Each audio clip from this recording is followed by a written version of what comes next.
Hi అండి, అందరికీ నమస్కారం. కొలుగురి 24/7 న్యూస్ ఛానల్కు మీకు అందరికీ కూడా స్వాగతం.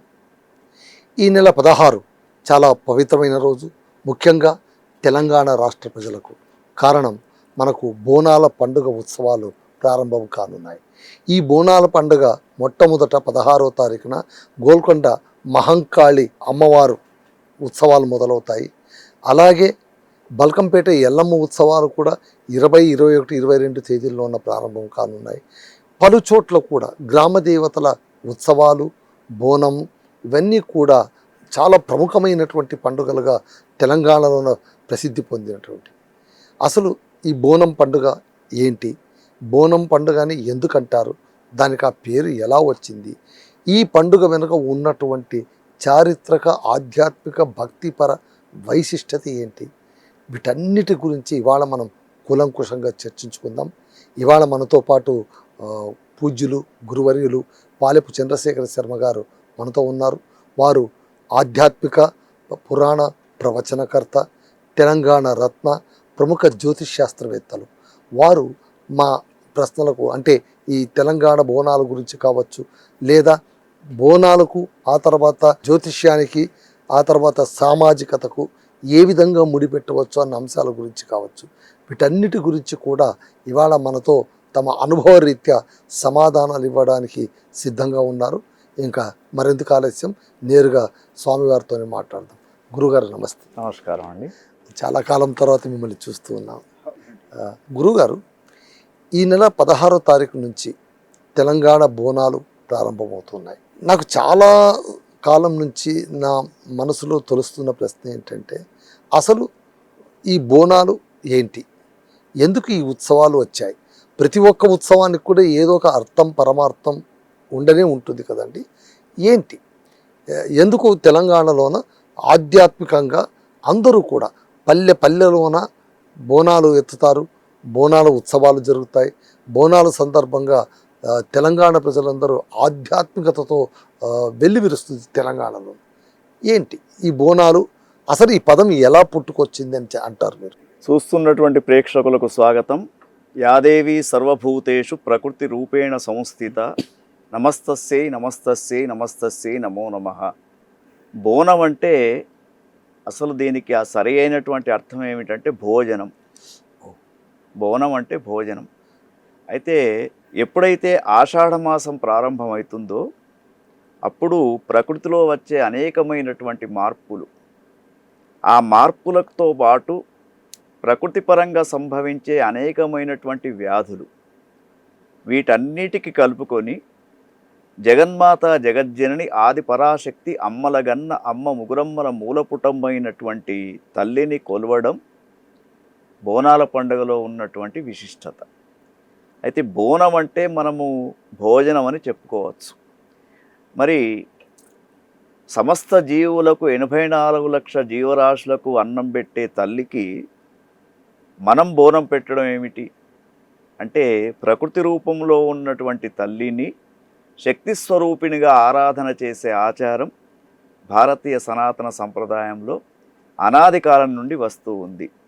ఇప్పుడు ఏదైతే సృష్టి స్థితి లయకారులు ముగ్గురు ఉన్నారు కదా, బ్రహ్మ విష్ణు మహేశ్వరుడు, వారు కూడా ఒకానొకప్పుడు మరి అమ్మను కొల్చిన తర్వాతనే వారు బాధ్యతలు తీసుకున్నట్టు మనకు దేవీ భాగవతంలో చెప్పబడుతుంది.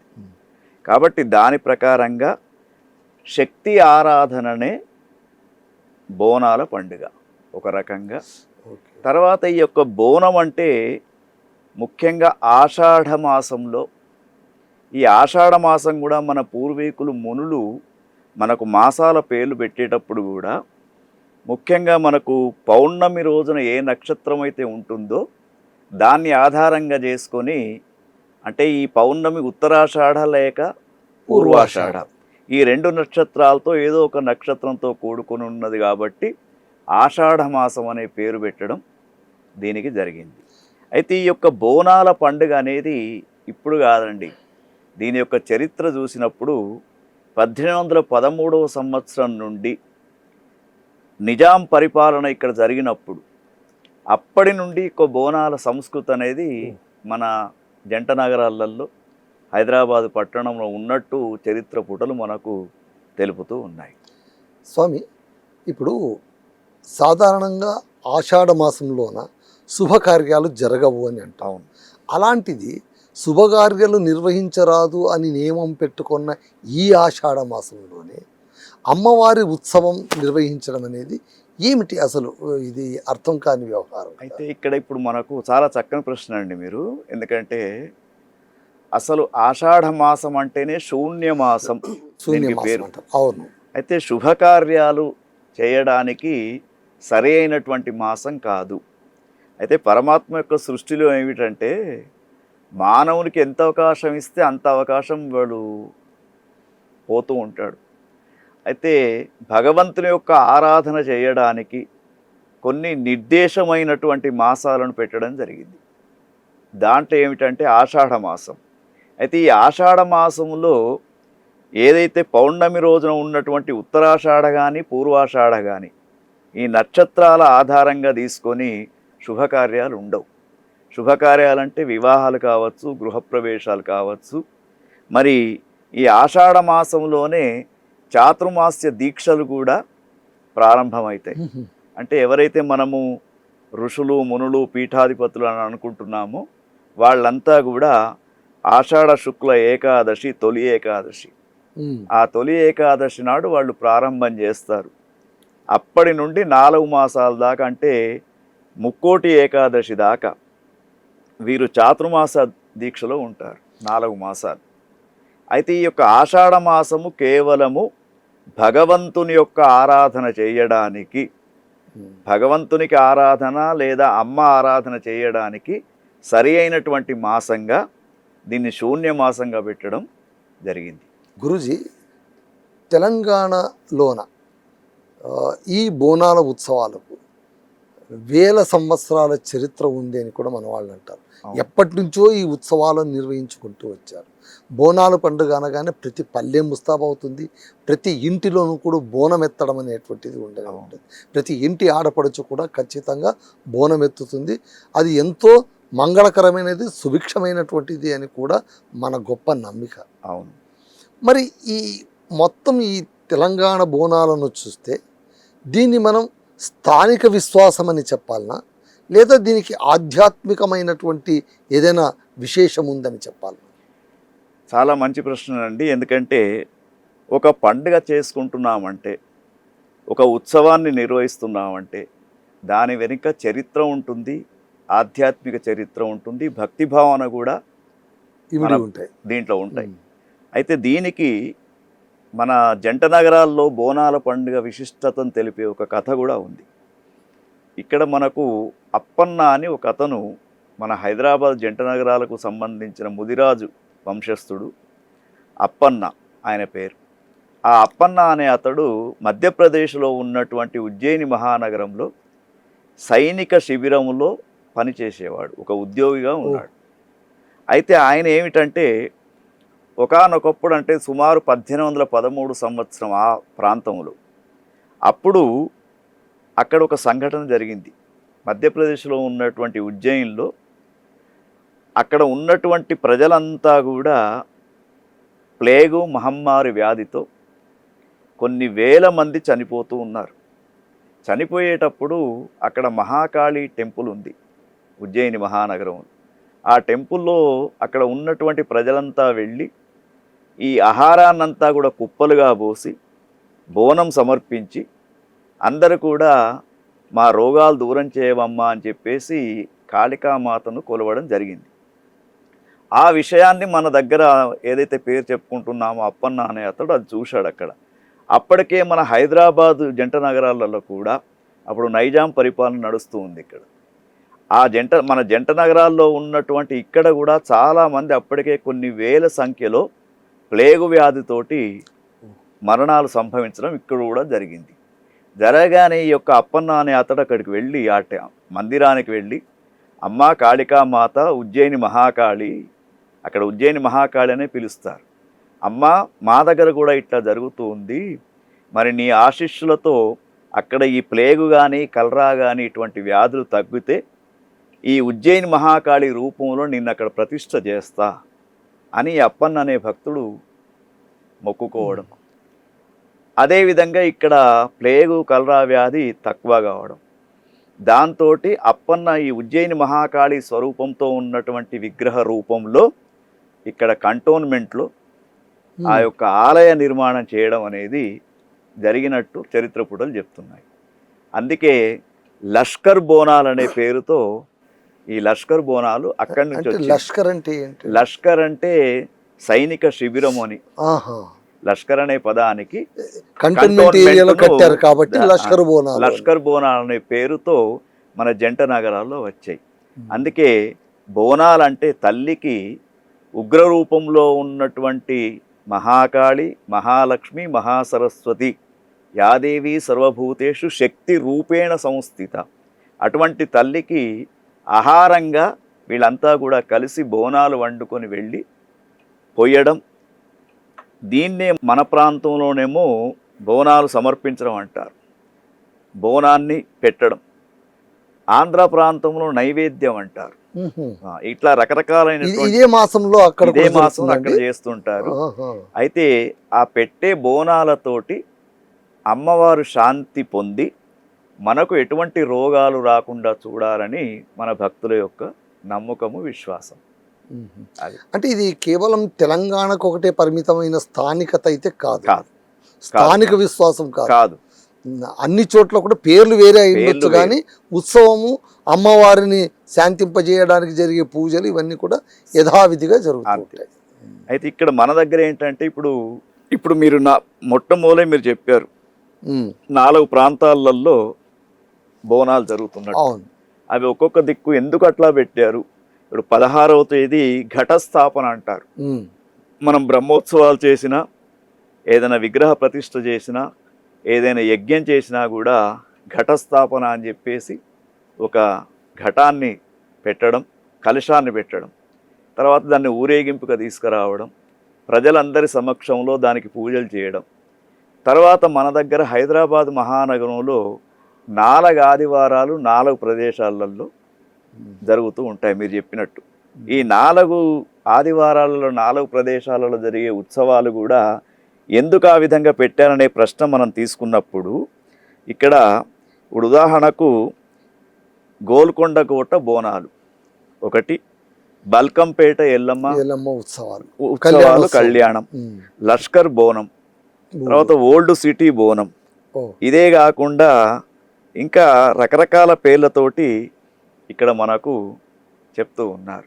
రంగం అనేది మన దగ్గర అదే అడగబోతున్నా. రంగం అనేది చాలా ప్రసిద్ధి. ఈ బోనాల సమయంలోన అమ్మవారు పూనడం, రంగం చెప్పడం వంటి సంప్రదాయాలకు కొందరు దీన్ని మళ్ళీ దైవశక్తిగా భావిస్తారు. కొందరు అంటే రంగం చెప్పే వాళ్లకు ఒక అతీంద్రియమైనటువంటి అతీతమైనటువంటి దైవశక్తి ఉంటేనే చెబుతారు. అమ్మవారు పూనడం అని కూడా అంటారు. అవును. మరి దీన్ని మనం నిజంగా దైవశక్తిగా చూడాలా? మరికొందరేమో లేదండి, ఇది ఒక మానసిక స్థితి అంతే, దైవశక్తి కాదు అన్న వివాదం కూడా ఉంది. మరి ఏంటి ఈ రంగం చెప్పడం అనేటువంటిది దైవిక శక్తినా లేక దైహిక స్థితినా? ఒక రకంగా మనము దైవిక శక్తి అనేది ఉపాసనా పర్వంతో వచ్చేది. అది దైవిక శక్తి అంటే ఇప్పుడు ఈ ఆషాఢ మాసంలో ఒక విధమైనటువంటి ఉపాసన మంత్రాన్ని తీసుకోవాలి.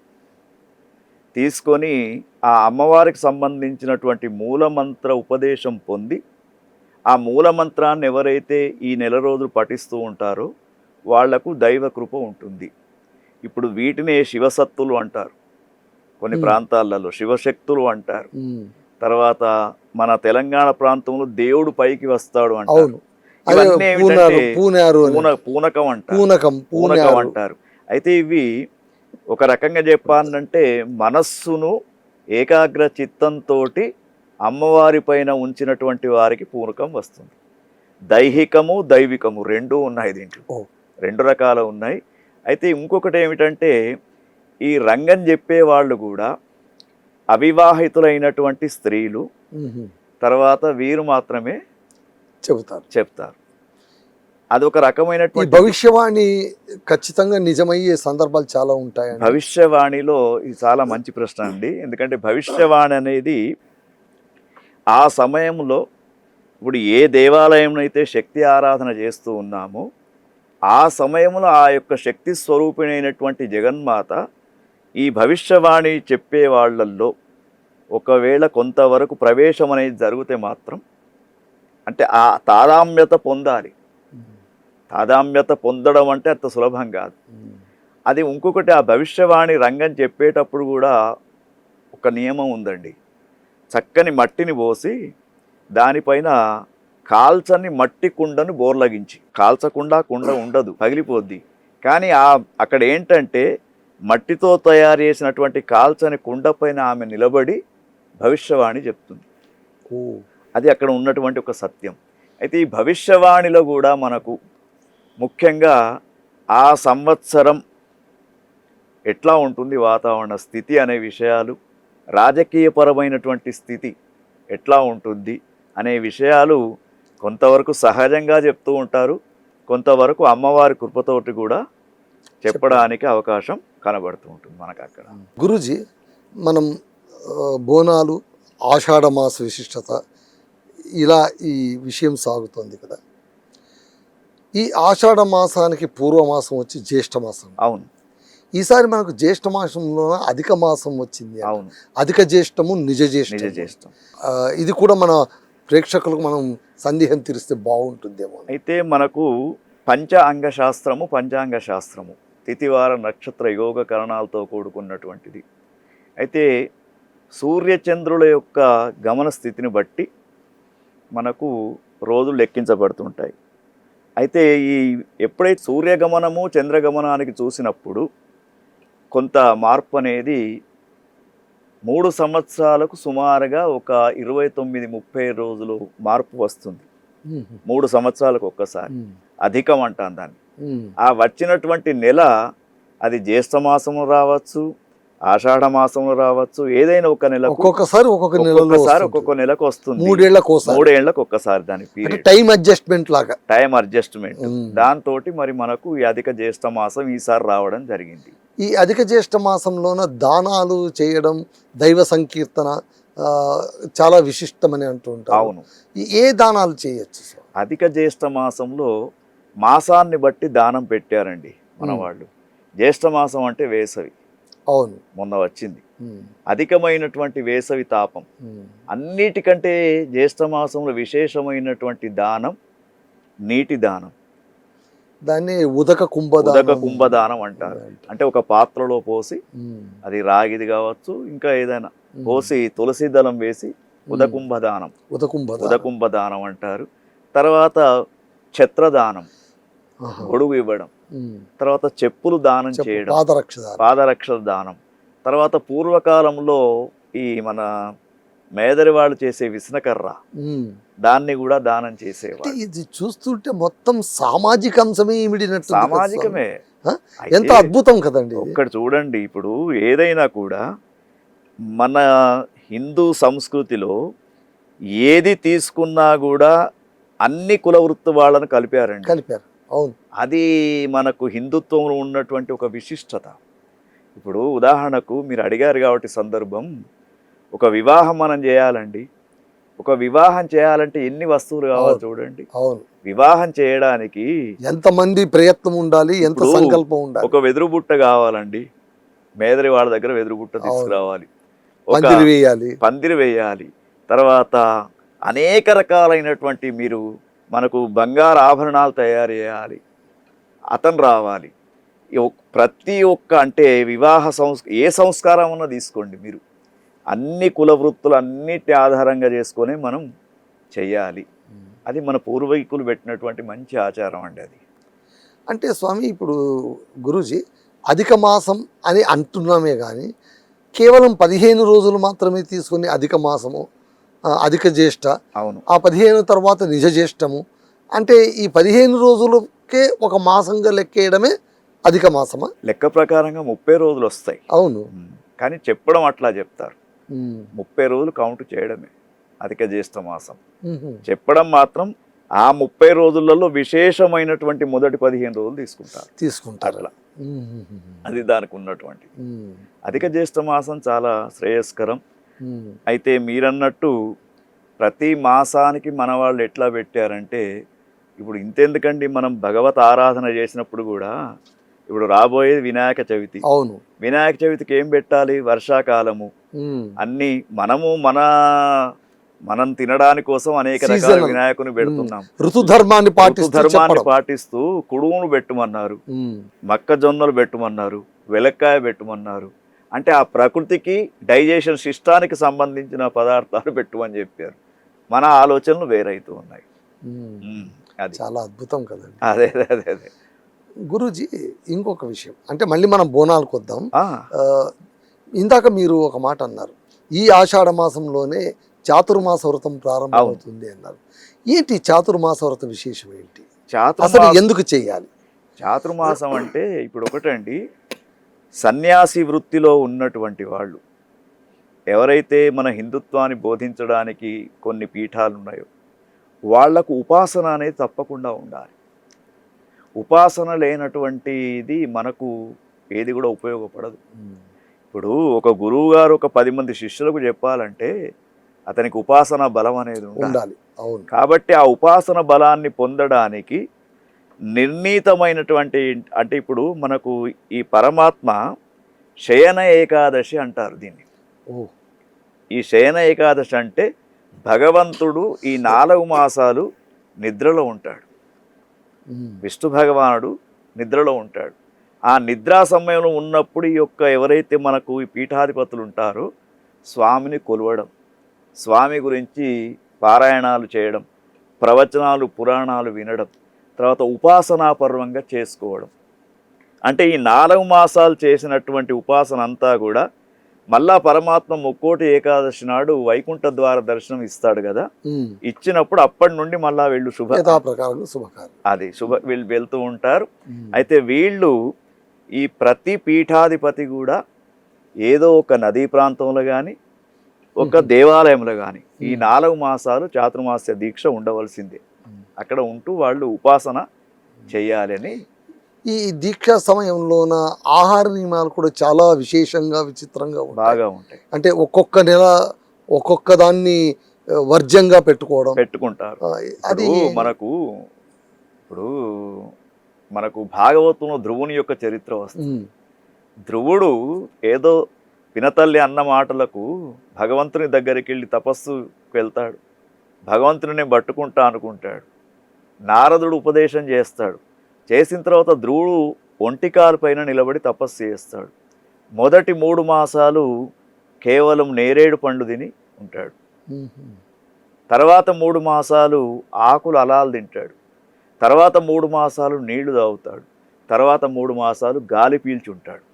తపస్సుకు కొన్ని నియమాలు అనేవి, ఏదైతే జీవుణ్ణి పరమాత్మలో లీనం చేయడానికి ఒక దీక్ష అనేది తీసుకోవడం, అది తపశ్శక్తి. దాన్ని అట్లా. చాలా సంతోషం స్వామి. అంటే ఇప్పుడు ఆహార నియమాలు అంటే ప్రత్యేకంగా మనం ఒక మాసంలోన కేవలం శాఖములే, అవును, ఒక మాసంలోన కేవలం అవివర్జ్యం, కాయగూరలు వర్జ్యం అంటుంటారు.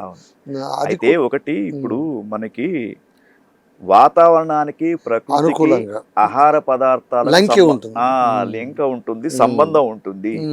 అందుకని చెప్పేసి నియమాలు పెట్టడం జరిగింది. ఇక మళ్ళీ మనం బోనాల విషయానికి వస్తే గురూజీ, ఇప్పుడు మనకు సాధారణంగా మనకు జాతక దోషాలు ఉంటాయి. అవును. గ్రహ కదలికల్లోనూ కొంచెం అపసవ్యము లేకుంటే నెమ్మదించడము, రాహుకేతు దోషాలు, శని దోషాలు, ఇవన్నీ మనకు సాధారణంగా మన జాతక రీత్యా మనకు వచ్చేటువంటి కొన్ని దోషాలు.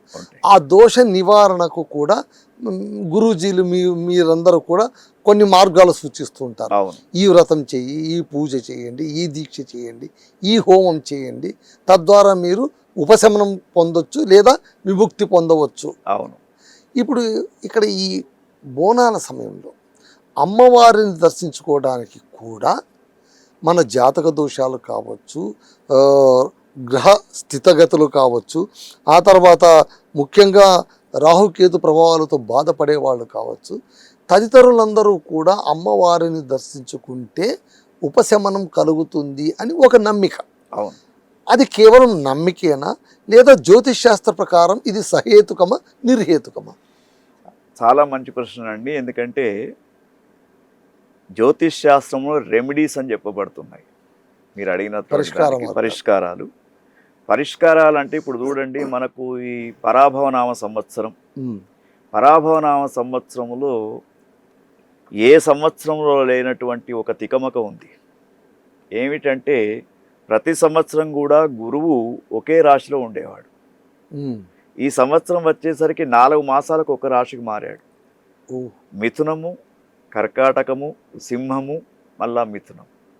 అంటే 4 రాశులలో స్థితి మారుతూ ఉంది. ఎప్పుడైతే ఇప్పుడు ఈ మాసం నుంచి మళ్ళా ఇప్పుడు మొన్న జూన్ మాసం నుండి నవంబర్ 1 దాకా ఒకలాగా ఉన్నాడు. శని సంవత్సరం అంతా ఒకటే దాంట్లో ఉంటాడు. ఇప్పుడు ఎప్పుడైతే గురువు సంచార మార్పిడి జరిగిందో, గురువు మార్పు జరిగినప్పుడు ఎట్లా ఉంటుందంటే కొన్ని రాశులకు ఇప్పుడు గురువు 2, 5, 7, 9, 11 ప్లేసులలో ఉన్నప్పుడు మంచి ఫలితాలు ఇస్తాడు. అంటే వివాహాలు కానివ్వండి, సంతానం కానివ్వండి, వ్యాపారము, రియల్ ఎస్టేట్, ఇటువంటి రంగాలన్నిటికి కూడా ఈ ప్లేసులు మంచివి. ఎప్పుడైతే గురువు యొక్క ఇప్పుడు కొన్ని లక్షల రూపాయలు పెడతారు రియల్ ఎస్టేట్లో, గురుబలం లేదనుకోండి అది పోతుంది. పెద్ద పెద్ద బడ్జెట్తో సినిమాలు తీస్తారు, తీసినప్పుడు గురుబలం లేదనుకోండి అది పోతూ ఉంటుంది. అందుకు ఈ పరాభవనామ సంవత్సరంలో బోనాల తల్లిని పూజించడం, సేవించడం, బోనం ఎత్తుకోవడం ఇది చాలా అవసరం.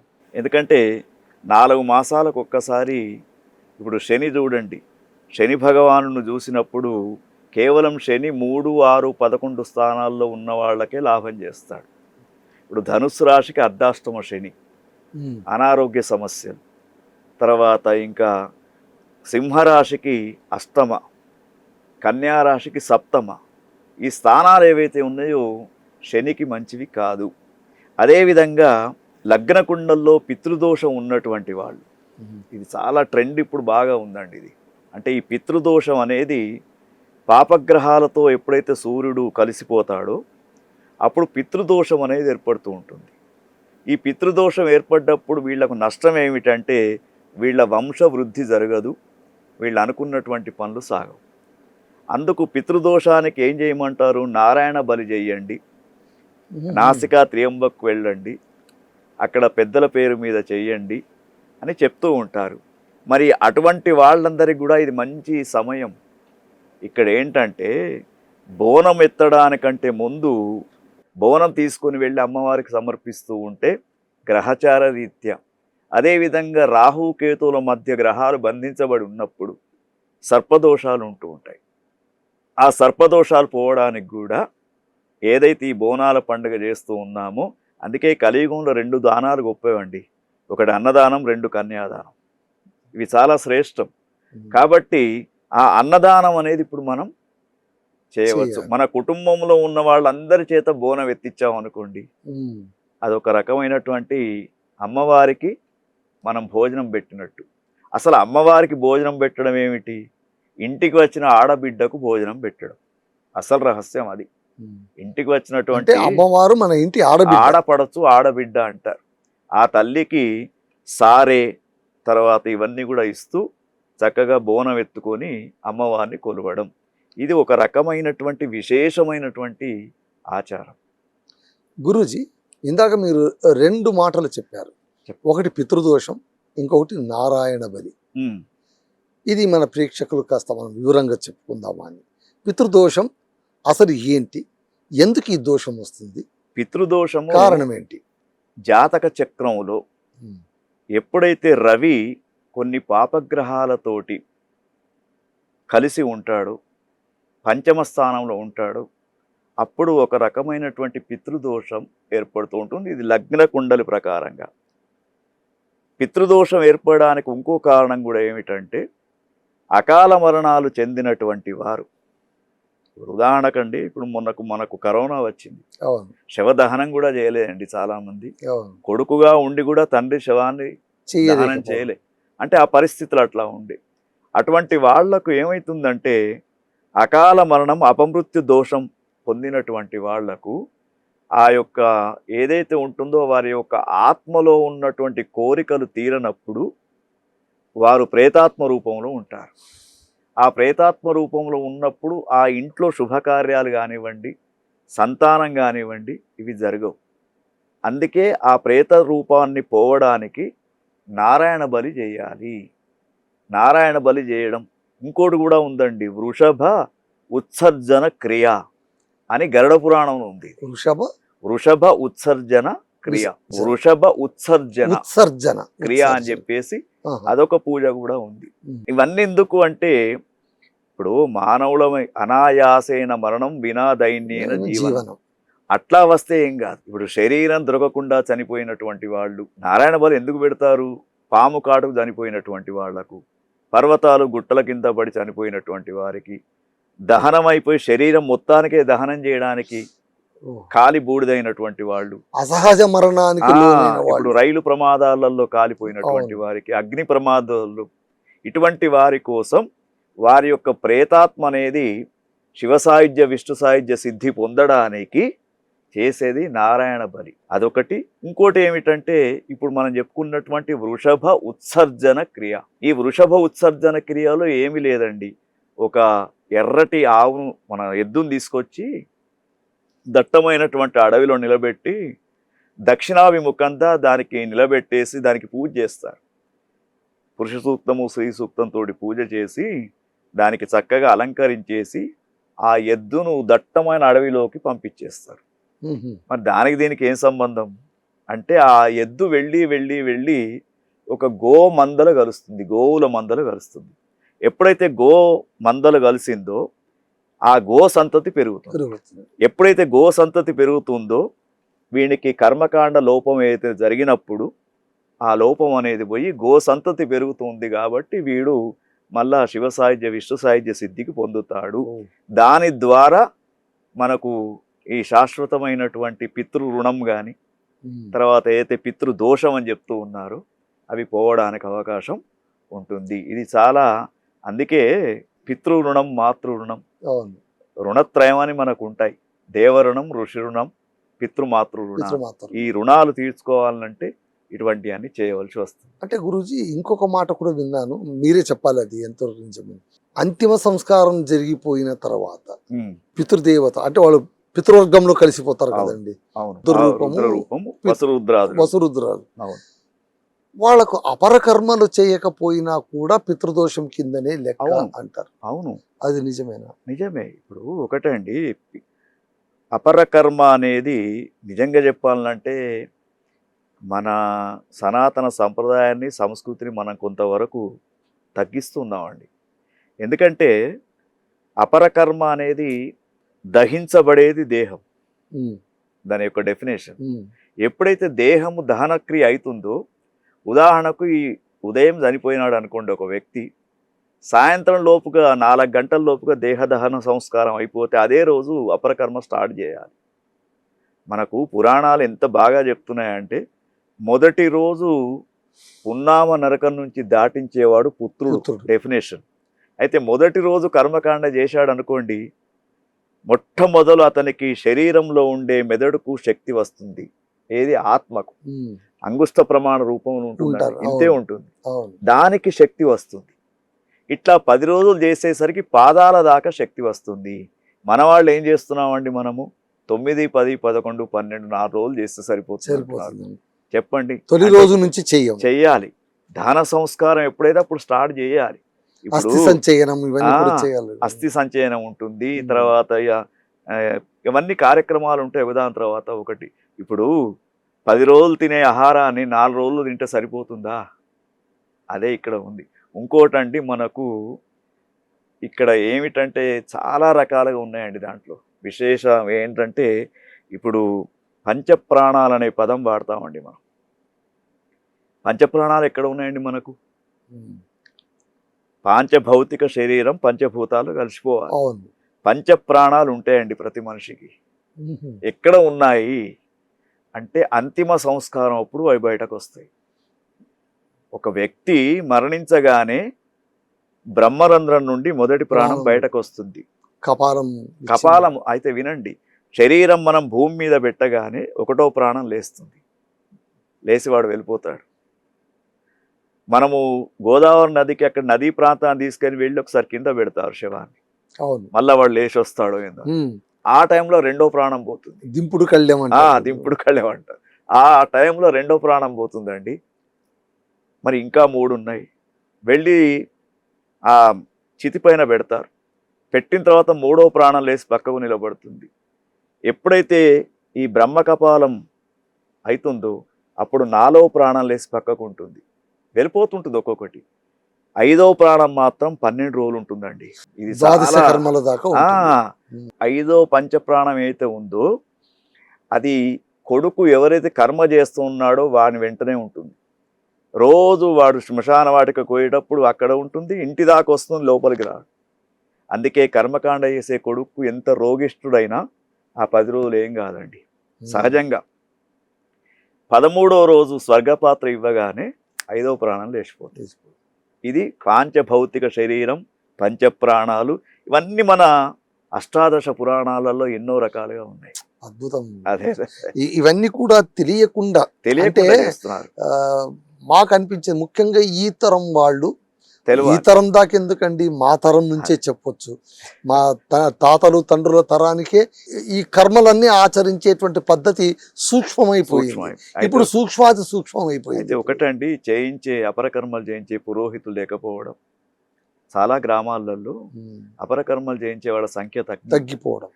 దానివల్ల ఏమైపోయింది, లాస్ట్ 3 రోజులు చేస్తే సరిపోద్ది, 4 రోజులు చేస్తే సరిపోద్ది, కానీ అది కరెక్ట్ కాదు. సరే గురుజీ, మళ్ళీ మనం అసలు విషయానికి, అంటే ఇవన్నీ కూడా ప్రేక్షకులకు తెలియాలి కాబట్టి మిమ్మల్ని అడగడం, ఎందుకంటే మళ్ళీ మాకు ఈ సందర్భం దొరుకుతుందో తెలియదు కాబట్టి. తప్పకుండా. ఇప్పుడు బోనం విషయంలో అయితే మనకు బోనం, వేపాకులు, పసుపు, కుంకుమ, ఘటం, పోతరాజు, ఈ ప్రతి అంశానికి శాస్త్రీయ జ్యోతిష ఆధ్యాత్మిక పరంగా ఏమైనా లంకె ఉందా, లేదా స్థానికంగా గ్రామ్యంగా వచ్చిన పదాలేనా? దీంట్లో కొన్ని గ్రామ్యంగా ఉన్నాయండి, కొన్ని స్థానిక ఆచారాలు ఉన్నాయి. అయితే ఇప్పుడు మీరు అడిగినటువంటి దాంట్లో మొట్టమొదలు బోనం. అయితే పూర్వకాలంలో ఇది ఎట్లా ఉండే అంటే సార్, ఇప్పుడు బోనం అంటే మనకు మట్టి కుండలు మాత్రమే ఉండే. మట్టి కుండలలో చక్కగా పెరట్లలో ఆ మట్టి కుండను చక్కగా దానికి అలంకరించేసి దాంట్లో బియ్యము, పాలు, బెల్లము ఇవన్నీ కలిపి బోనం వండేవాళ్ళు, భోజనం తయారు చేయడం. అది బోనపు ప్రత్యేకంగా ఆ ఇంట్లో ఉన్నటువంటి వాళ్ళు ఒక వ్రత విధానంతో చేయడం. చేసిన తర్వాత ఆ బోనాన్ని వండిన తర్వాత దీంట్లో 2-3 రకాల బోనాలు చేస్తారు. పసుపుతో చేసే బోనం వేరు, బెల్లంతో చేసే బోనం వేరు. తర్వాత బోనం చేసిన తర్వాత వండిన తర్వాత ఆ బోనం పైన ఒక మట్టి పాత్ర పెడతారు, అంటే చిప్పలాగా ఉంటుంది. అది దానిపైన మూత పెట్టేసి దానిపైన వేప కొమ్మలు, తర్వాత ఒక జ్యోతి కూడా ఉంటుంది అక్కడ. అంటే ఇక్కడ ఏమిటంటే మన ఏదైతే ఘటం అంటారు దాన్ని, అంటే ఈ శరీరం అంతా కూడా ఒక ఘటం. అంటే ఆధ్యాత్మికంగా శరీరం అంతా కూడా ఘటము.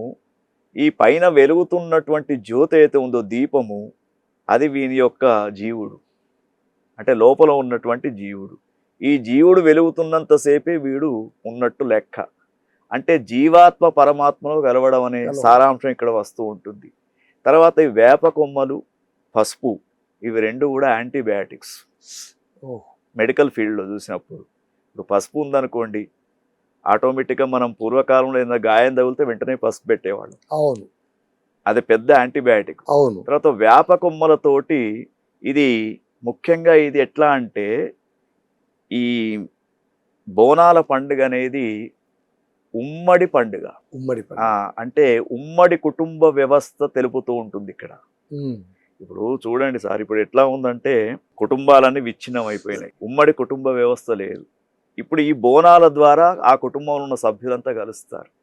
కలిసిన తర్వాత ఉమ్మడి కుటుంబ వ్యవస్థ తెలవడం, వేప కొమ్మల ద్వారా ఆక్సిజన్ సైన్స్ ప్రకారంగా అవన్నీ తీసుకొని వెళ్ళిన తర్వాత ఇప్పుడు వీళ్ళు కూడా ఆ రోజు కుంకుమలు పసుపు పెట్టుకోవడము, సుహాసిని రూపంలో తయారు కావడం. యాదేవి సర్వభూతేషు లక్ష్మీ రూపేణ సంస్థిత అంటే మన భారతీయ సనాతన సంప్రదాయాన్ని కాపాడుతూ చక్కగా పట్టు చీరలు కట్టుకొని, ఇంకొకటి దీంట్లో వయోభేదం కూడా లేదు. అవివాహితులైనటువంటి అమ్మాయిలు బోనం ఎత్తుతారు, పెళ్ళైనటువంటి వాళ్ళు బోనం ఎత్తుతారు. నియమము లేదు, నియమం అర్హత లేదు. లేదు. ఆ నియమం లేదు. తర్వాత ఎందుకు మరి ఒక్కొక్కరు ఎత్తే బోనం వెనుక ఒక్కొక్క కోరిక అమ్మవారికి విన్నవించుకుంటారు. ఇప్పుడు అవివాహితులైనటువంటి అమ్మాయిలు బోనం ఎత్తుతున్నారంటే మంచి వరుడు రావాలి, లేదా పెళ్ళైపోయి 4-5 ఏళ్ళు అయింది, సంతానం లేదు, ఇట్లా అనేక రకాలైనటువంటి కోరికలతోటి ఈ బోనాలు తీసుకొని వెళ్ళడం. ఈ బోనం అక్కడ సమర్పించిన తర్వాత బోనం తీసుకువెళ్ళేటప్పుడు కూడా పోతురాజుల యొక్క విన్యాసాలు ఏమిటి అసలు? దీనికి ఒక చిన్న కథ ఉందండి. వరంగల్ ప్రాంతంలో 7 అక్కా చెల్లెళ్ళండి. వాళ్ళనే మన దేవీ భాగవతంలో వీటిల్లో సప్తమాతృకలు అంటారు, సప్తమాతృకలు, నవదుర్గలు అంటారు. అయితే ఈ యొక్క ఆ వరంగల్లో ఉన్నటువంటి భూస్వామి విధానం, అతడు ఈ 7 అక్కా చెల్లెళ్లను అవమానపరిచాడు. అయితే ఈ 7 అక్కా చెల్లెళ్లకు చిన్నవాడు తమ్ముడు, వాని ఒరిజినల్ పేరు లింగన్న. అయితే ఈ 7 అక్కా చెల్లెలను వాడు ఎవరైతే ఆ ఆసామి మానభంగం చేయడం జరిగిందో, ఈ చిన్నవాడైనటువంటి లింగన్న అనే పేరుతో ఉన్నటువంటి వీడికి ఉగ్రరూపం వచ్చేసి అతన్ని చంపివేశాడు. చంపివేసి అతని యొక్క శవాన్ని మీద వేసుకొని నడుస్తూ ఉండంగా అందరు కలిసి పోతురాజు పోతురాజు పోతురాజు అని వీడిని పిలిచారు. అసలు పోతురాజుకు ఒరిజినల్ నేమ్ లింగన్న. ఓహో, లింగన్న పోతురాజుగా అంటే ప్రజలు పిలవడంతో పోతురాజుగా వచ్చాడు. అయితే ఈ సప్తమాతృకుల యొక్క రూపమే బోనాల పండుగలో ఉన్నటువంటి అమ్మవారి యొక్క స్వరూపాలు. మహాకాళి కావచ్చు, అనేక రకాల పేర్లతో. ఇంకోటి గ్రామ దేవతలండి. ఇప్పుడు పోచమ్మ అన్నాం. పోచమ్మ అంటే ఏమిటి? పొలిమేరలను కాపాడేది పోచమ్మ. ఎల్లమ్మ, ఎల్లలను కాపాడేది ఎల్లమ్మ. ఇట్లా ప్రతి ఒక్క అంటే గ్రామ దేవతల పేర్లు తెలంగాణ ప్రాంతంలో కొన్ని ఉన్నాయి, ఆంధ్ర ప్రాంతంలో కొన్ని ఉన్నాయి. కాబట్టి ఈ పేర్లన్నీ కూడా, ఇంకా ఈత చెట్లను కాపాడే తల్లి పేరు కూడా ఉంది, ఈగలమ్మ ఏదో ఉంది పేరు, అది కూడా. అయితే ఇట్లా ఒక్కొక్క పేరుతో అమ్మవార్లను, అయితే ఒకటేనండి, వేద మంత్రాలతో ఆరాధన చేయడము కొంతమంది చేస్తారు. ఎవరైతే జానపదులు జనపదంతో ఇదో రకమైనటువంటి భక్తి విధానములో అమ్మవారిని కొలవడం బోనాలు. దేశీయ భక్తి, గ్రామీణ భక్తి. అయితే ఈ బోనాల పండుగలో ముఖ్యంగా ఏమిటంటే డప్పు వాయిద్యాలు, మన తెలంగాణ వాయిద్యాలు, ఇవన్నీ కూడా అంటే సర్వ కళలకు తల్లి అమ్మనే. ఆ అమ్మ స్వరూపాన్ని కొల్చడమే బోనాల పండుగను చేసుకోవడం. అయితే ఈ బోనాల పండుగ చేసుకునేటప్పుడు ముఖ్యంగా మనకు ఈ సంవత్సరం ఒక విశేషం ఉంది. అదేంటంటే, ఇప్పుడు మీరంతా కూడా నిన్ననో మొన్ననో మీరు చూశాను ఎలినోవా. అవును, అది ఏంటో నాకు చెప్పండి. అది ఎలినోనో అంటారండి. ఇది లానినో ఎలినో అని 2 రకాలు.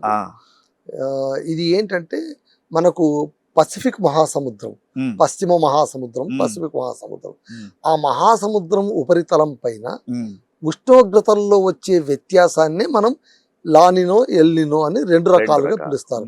లానినో అంటే ఉష్ణోగ్రతలు తక్కువగా ఉన్నప్పుడు, అప్పుడు మనకు విపరీతమైనటువంటి వర్షాలు, వరదలు ఇవన్నీ కూడా సక్రమంగా అంటే ఋతుపవనాలకు అనుకూలంగా వచ్చేస్తాయి. ఎల్నినో అన్నప్పుడు ఏంటంటే విపరీతమైనటువంటి ఉష్ణోగ్రతల వల్ల వాతావరణంలో మార్పులు రావడంతో ఈ ఎల్నినో ప్రభావం. ఈ ఎల్నినో ఏం చేస్తుంది అంటే తన వేడి వల్ల ఋతుపవనాలను అడ్డగిస్తుంది. అది ఎప్పుడైతే ఋతుపవనాలను అడ్డగిస్తుందో అప్పుడు మనకు వర్షాలు రావు. ప్రస్తుత పరిస్థితి మీకు తెలియంది కాదు గురూజీ. ఇప్పుడు మృగశిర వచ్చింది, ఏమీ కాలేదు. ఆ తర్వాత ఆరుద్రలో వర్షం వస్తే దరిద్రం తీరుతున్నారు, ఆరుద్రలో ఏం కాలేదు. పునర్వసు దాకా వచ్చేసింది, అయినా ఇంకా చినుకు జాడ లేదు. ఇది చెప్పండి గురూజీ, ఇది నిజంగా కూడా తెలంగాణ ప్రజలకు అత్యవసరమైనటువంటి, చాలామంది రైతన్నుల గుండెలో మెదులుతున్నటువంటి ప్రశ్న. వర్షం వస్తుందా? ఏంటి ఈసారి మన పరిస్థితి ఏంటి, పంటల పరిస్థితి ఏంటి? అయితే మనం పరాభవనామ సంవత్సరం ఉగాది పంచాంగం అప్పుడు కూడా చెప్పుకుందాం. 3 కుంచముల వర్షం భూమి మీద, ఉమ్, 5, 6 గాలిలో. ఉమ్, దాని ప్రకారం చూసినప్పుడు ఈసారి మీరు చెప్తున్నటువంటి ఈ ప్రభావం అయితే ఉందో, ఇప్పుడు చూడండి 2వ వేసవి కాలంగా ఉంది. అవును ఇప్పుడు అవును. రైతన్నలు పాపం ఆ పొలాలన్నీ రెడీ చేసి ఎండి పెట్టారు, దున్ని పెట్టారు. ఎప్పుడు వాన చినుకు పడుతుందా, ఎప్పుడు విత్తనాలు అవును. వేద్దామా అని. అవును కానీ ఈసారి వర్షాభావం ఉంది. అయితే మీరు అడిగినటువంటిది మీరేమో సైంటిఫిక్గా చెప్పారు. అవును, ఇప్పుడు దీనికి మేము ఆధ్యాత్మిక పరంగా ఏం చేస్తామంటే, చెప్పండి గురించి. దీనికి పరిష్కారం అంటే ఇటు మనము ముఖ్యంగా మన ప్రభుత్వం ఏం చేయాలి? ప్రభుత్వంలో ఒక శాఖ దేవాదాయ ధర్మాదాయ శాఖ, అవును. వాళ్ళు కూడా ఇప్పుడు చేయాలి. ఉమ్, ఏం చేయాలంటే, పూర్వకాలంలో ఈ పాండవులు కౌరవులు మహాభారతం అప్పుడు కూడా అకాలం వచ్చింది ఒకప్పుడు. వచ్చినప్పుడు అప్పుడు ఏం చేశారు? విరాట పర్వం అనే పురాణాన్ని చెప్పించారు. ఉమ్, అదొకటి మార్గం. అంటే ఎండోమెంట్ శాఖ, దేవాదాయ ధర్మాదాయ శాఖ, లేదా మన గవర్నమెంట్ దేవాలయాల అభివృద్ధి బాగా చేస్తూ ఉన్నారు రేవంత్ రెడ్డి గారు. ఉమ్, అటువంటి ప్రభుత్వం ఉన్నప్పుడు వీళ్ళు ఏం చేయాలంటే, మొట్టమొదలు ప్రతి దేవాలయంలో వర్ణ జపాలు చేయించాలి. వరుణ జపం. వర్ణ జపం చక్కగా చేయించాలి ఒకటి. రెండోది, ప్రతి దేవాలయంలో కూడా ఋష్యశృంగుడు అనే ఒక ఋషిని మట్టితో ఆకారం తయారు చేసి అతనికి పూజ చేయాలి. ఆ ఋష్యశృంగుడు అనే ఋషి ఏ గ్రామంలో అడుగు పెడితే ఆ గ్రామంలో వర్షాలు పడ్డాయి. అదొకటి. తర్వాత అభిషేక ప్రియ శంభు, శంకరునికి అభిషేకాలు చేయాలి. అదేవిధంగా ఇంకోటి ఏమిటంటే, విరాట పర్వం ప్రవచనము ప్రతి దేవాలయంలో జరగాలి. ఇవి ఆధ్యాత్మిక పరమైనటువంటి విషయాలు. తర్వాత ఇప్పుడు గ్రామాలలో చూడండి, కప్పతల్లి ఆటలు అంటారు. అవును. అంటే ఆ కప్పలు బెకబెక అని అరవడం. ఎప్పుడైతే కప్పలు అరుస్తూ ఉంటాయో అప్పుడు వర్షాలు వస్తాయి. కాబట్టి ఇవన్నీ కూడా అంటే మానవ ప్రయత్నంగా మనం చేయాలి. మొన్ననే చదివాను గురూజీ, ఒక చోట గాడిదల పెళ్లి చేశారు. అంటే అది గ్రామీణ ఆచారం. అంటే ఎవరికి తోచింది, ఒక విపత్తు వచ్చినప్పుడు అవును గట్టెక్కడానికి ఏ మార్గం ఉంటే ఆ మార్గాన్ని అవలంబించేస్తాం. అన్నిటికంటే ఒకటండి, ప్రకృతి మాత కన్నీర్ర చేసింది అనుకోండి, చాలా కష్టం, మానవ మనుగడ లేదు. ఎందుకంటే ఇంతకుముందు చెప్పుకున్నాం, పాంచభౌతిక శరీరం, అవును, గాలి, నీరు, ఆకాశము, అగ్ని, ఇవన్నీ ఏవి లేకున్నా కూడా మనము ఎంత సైన్స్ డెవలప్ అయినా కూడా ఇవి కావాలి. కాబట్టి ప్రభుత్వ పరంగా కానీ ఎవరైతే ఉన్నారో, ఇప్పుడు కొన్ని ఆధ్యాత్మిక కేంద్రాలు కూడా ఉన్నాయి, వాళ్ళు కూడా ఈ ప్రయత్నాలు చేస్తే మనకు వర్షాలు పడాలి. తర్వాత ఈసారి ఏంటంటే ఒక ఆశ, శ్రావణ మాసంలో వర్షాలు పడతాయని. అంటే మనకు ఆగస్టు మాసంలో వర్షాలు పడే అవకాశం ఉంది, కానీ అప్పటి వరకు పంట నష్టం జరుగుతూ ఉంటుంది చాలా వరకు. ఇప్పటికే అనేక ప్రాంతాలలో తాగడానికి మంచినీళ్ళు కూడా లేవండి. మన హైదరాబాద్ లో జంట నగరాల్లో కూడా ఇబ్బంది ఉంది. కాబట్టి అది కొద్దిగా దానికి పరిష్కారం చేయాలి. అది అంటే దేవుణ్ణి ప్రార్థన చిత్తశుద్ధితో ప్రార్థించడం. అయితే ఇప్పుడు మనము ఈ బోనాలలో కూడా అమ్మవారిని ఏం కోరుకోవాలి? వర్షాభావం నుంచి రక్షించు తల్లి, పంటలు పండించు తల్లి. ఎప్పుడైతే వర్షాలు పడలేదో అప్పుడు అనారోగ్యాలు కూడా పెరుగుతూ ఉంటాయి. ఆరోగ్యాలు ఇచ్చే తల్లే ఆమె. కాబట్టి ఇవన్నీ కూడా అమ్మవారి. అదే ప్రశ్న మేము మీ ముందు ఉంచబోతున్నాను గురూజీ. ఇప్పుడు అమ్మవారి దగ్గర మనం అనారోగ్యం అంటే ఇందాక మనం మాట్లాడుకున్నట్టు ప్లేగు, ఆ తర్వాత కలరా, మసూచి తదితర వ్యాధుల నివారణకు ప్రజలు వెళ్ళి బోనాలు సమర్పిస్తారు. అందుకోసం వేపాకు తదితరాలన్నీ కూడా. దీన్ని మనం సామాజికంగా ఆధ్యాత్మికంగా ఒక ఏకరూపంగా తీసుకొచ్చేటువంటి విధానంగా మలచాలంటే ఏం చేస్తే బాగుంటుంది? దీన్ని అంటారా బోనాల పండుగనా? బోనాల పండుగలో ఒకటి సమిష్టి కృషి అవసరం. ఉమ్, ఇప్పుడు ఇక్కడ ఒక రకంగా చెప్పాలంటే బోనం పండుగ కులాలతో సంబంధం లేదు. ఉమ్, అందరం కలిసికట్టుగా అమ్మవారి దగ్గరికి వెళ్ళి కోరుకోవాలి. కోరుకోవాలి. ఎందుకంటే శక్తి స్వరూపిణి అమ్మవారు, ఉమ్, చైతన్య స్వరూపిణి అమ్మవారు. ఇప్పుడు ఒక జీవిలో చైతన్యం రావాలంటే ఆమె శక్తి లేనిది ఏది కూడా జరగదు. కాబట్టి ఆ చైతన్య శక్తిని, అందుకే ఇచ్ఛాశక్తి, క్రియాశక్తి, జ్ఞానశక్తి, ఈ మూడింటిచ్చే తల్లి కాబట్టి ఆమె ఆరాధన చక్కగా చేస్తే తప్పకుండా సమస్యలన్నీ దూరం అవడానికి అవకాశం ఉంటుంది. అయితే ఈ యొక్క పండుగను, ఈ బోనాల పండుగను ఇప్పుడు మనకు ప్రభుత్వం కూడా కొన్ని కోట్ల రూపాయలు ఖర్చు పెడుతూ ఉంది. భక్తి భావనతో ఈ యొక్క కార్యక్రమాన్ని చక్కగా చేస్తే మనకు ఈ వర్షాభావం నుండి కూడా గట్టెక్కించవచ్చు. రోగాల బారిన కూడా పడకుండా అమ్మవారు కాపాడే అవకాశం ఉంటుంది. గురూజీ, ముఖ్యంగా యువత, మన తెలంగాణలో యువతలో చాలామంది, అందరూ కాదు కానీ చాలామంది ఈ బోనాల పండుగను ఒక సాంస్కృతిక వేడుకగా మాత్రమే చేస్తున్నారు. మళ్ళీ వారిని మనం అంటే వాళ్ళకి మీరు ఇచ్చే సందేశం ఏంటి? ఏం చేయమంటారు? ఇదొక్క భావనేనా?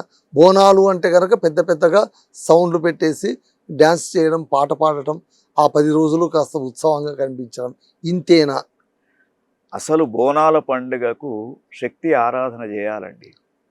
శక్తి ఆరాధన చేయాలంటే ప్రతి వాళ్ళు కూడా శ్రీ దుర్గాయై నమః అనే మూలమంత్రం కనీసం ఈ నెల రోజులన్నా చదువుకోవాలి. దుర్గాయై నమః, త్రిశక్తి స్వరూపమైనటువంటి అమ్మవారును సర్వ చైతన్య రూపం అని చెప్పేసి దేవి భాగవతం అని చెప్తూ ఉంది. కాబట్టి అమ్మవారి స్వరూపం మళ్ళీ ఎక్కడ ఉంది? డీజేలు పెట్టుకొని డ్యాన్సులు చేసుకుంటూ వెళ్ళడం ముఖ్యం కాదండి. యువతంతా కూడా సంస్కారవంతంగా, అసలు తల్లి స్వరూపమే అమ్మ. ఇప్పుడు ఏదైతే దుర్గామాత అనుకుంటున్నామో ఆ తల్లి మన ఇంట్లో కూడా ఉంది. ఇప్పుడు చాలామంది యువత తల్లిదండ్రుల గౌరవం ఇవ్వడం లేదు, తల్లిని ఆరాధన చేయడం లేదు. కాబట్టి శ్రీమాత్రే నమః లేకుంటే దుర్గాయై నమః, ఇంకా అన్నిటికంటే శ్రేష్టం ఇప్పుడు ఇటువంటి పరిస్థితులలో సప్తశతి చండీ హోమం అనేది చాలా శ్రేష్టం. ఆ సప్తశతి చండీ హోమం అనేది ఈ యువకులంతా కలిసి ప్రతి దేవాలయంలో చేయించుకుంటే వాళ్ళకు ఉన్నటువంటి సమస్యలు పోతాయి, ప్రకృతిపరమైనటువంటి సమస్యలు పోతాయి, వాళ్ళు అనుకున్న కోరికలు కూడా తీరుతూ ఉంటాయి. అది ఒక మూల విషయంగా చెప్పుకోవచ్చు మనం. గురూజీ, మనం ఇంతవరకు చాలా విషయాలు మనం చర్చించుకుంటూ వచ్చాం. ఇక చివరిగా ఈ బోనాలకు సంబంధించి మీరు ఒక ఆధ్యాత్మిక ప్రవచకులుగా, పురాణ ప్రవచకులుగా మీరు ఇచ్చేటువంటి సందేశం ఏంటి? అందరికీ కూడా బోనం అంటే భోజనం, భక్తి శ్రద్ధలతో అమ్మవారికి మన ఇంటికి వచ్చినటువంటి ఆడబిడ్డకు మనం ఏ విధంగానైతే అన్ని రకాల వసతులు చేసి భోజనం పెట్టి ఆమెకు సారె పెడతామో అదేవిధంగా బోనాల పండుగలో అమ్మవారి ఆరాధన చేయండి ఒకటి. తర్వాత అమ్మవారి ఆరాధన చేసేటప్పుడు ఏకాగ్రత చిత్తం అనేది ఉండాలి, భక్తి భావనతో అమ్మవారిని కొలవాలి. తర్వాత ఇతర డాంబికాలకు ఎక్కువ ఇంపార్టెన్స్ ఇవ్వకుండా భక్తి భావనతో ఎవరైతే అమ్మవారిని కొలుస్తారో, ఈ ఆషాఢ మాసంలో 4 ఆదివారాలు చాలా శ్రేష్టం. ఎక్కడ ఏ తల్లి కనబడ్డా, పొలిమేరలలో ఏ దేవత కనబడ్డా, గ్రామాలలో ఎక్కడ ఉన్నా కూడా బోనాల పండుగ చేస్తూ మరి అమ్మ ఆరాధన చేయాలి. చేసినప్పుడు మనకు ఈ పరిస్థితులు అనేవి దూరం అయిపోతూ ఉంటాయి. అందరు కలిసి సమిష్టిగా చేసుకోవడం అనేది చాలా విశేషం. చివరిగా నా వ్యక్తిగత ప్రశ్న చెప్పండి. నిజానికి ఇది ముగిసిపోవాలి కానీ వ్యక్తిగత చెప్పండి. ఈ సంవత్సరం ప్రస్తుతం వర్షాలు వచ్చే సూచనలు మీరు జ్యోతిషపరంగా కావచ్చు, ఆధ్యాత్మిక పరంగా కావచ్చు, వర్షాలు కురిసేటువంటి సందర్భాలు ఉన్నాయంటారా? ఉన్నాయండి. మనకు ఈసారి ఉన్నటువంటి పంచాంగ శ్రవణం ద్వారా మనకు శ్రావణ మాసంలో, శ్రావణ భాద్రపద మాసాలలో కొంత వర్షపాతం ఉన్నట్టు మనకు పంచాంగాలు చెప్తూ ఉన్నాయి. అంటే ఆగస్టు, సెప్టెంబర్ ఈ మాసాలలో వర్షాలు పడుతూ ఉంటాయి. కానీ ఎంత ఇప్పుడు ప్రకృతిని మనం కాపాడుకుంటే ప్రకృతి మనం రక్షిస్తుంది. కాబట్టి ఇప్పుడు ఆ పడ్డటువంటి వర్ష జలం ఏదైతే ఉందో దాన్ని నిల్వ ఉంచుకోవడం కూడా శ్రేష్టమే. కాబట్టి నీటిని వృధా చేయవద్దు ఫస్ట్. ఎందుకంటే ఇప్పుడు చూడండి జంట నగరాల్లో నీళ్లు ఇప్పటికి ట్యాంకుల ద్వారా తీసుకుంటున్నారు. ఇంకా తెచ్చుకోండి. కాబట్టి మనకు ఆగస్టు మాసము కొంత ఆశాజనకరమైనటువంటి శ్రావణ మాసం. ఆ శ్రావణ మాసంలో కూడా మనం శివుని యొక్క ఆరాధన చేస్తాం. తప్పకుండా లయకారుడైనటువంటి శివుడు చక్కని వర్షాలు కురిపింపజేయడానికి అవకాశం ఉంది. అందుకే మనం ఇంతకుముందు చెప్పుకున్నటువంటి ఏవైతే మనము కొన్ని చెప్పుకున్నామో అవును. అవి చేయడం కూడా మనందరికి కూడా శ్రేయస్కరంగా ఉంటుంది. చాలా సంతోషం గురువుగారు. చాలా ముఖ్యమైన విషయాలు చెప్పారు. ముఖ్యంగా బోనాల గురించి, దాని విశిష్టత గురించి, దాంతోపాటు ఇతరత్ర ఆధ్యాత్మిక విషయాలు, మన కర్మకు సంబంధించినటువంటి విషయాలు చెప్పారు. చాలా చాలా సంతోషం. మరొకసారి మళ్ళీ మీతో కూర్చొని తప్పకుండా. చాలా విషయాలు మాట్లాడదాం. ప్రస్తుతానికైతే బోనాల విషయంగా మీరు చెప్పింది మాకు చాలా తృప్తి కలిగించిందండి. ధన్యవాదాలు. ఓం నమస్కారం. స్వస్తి. స్వస్తి.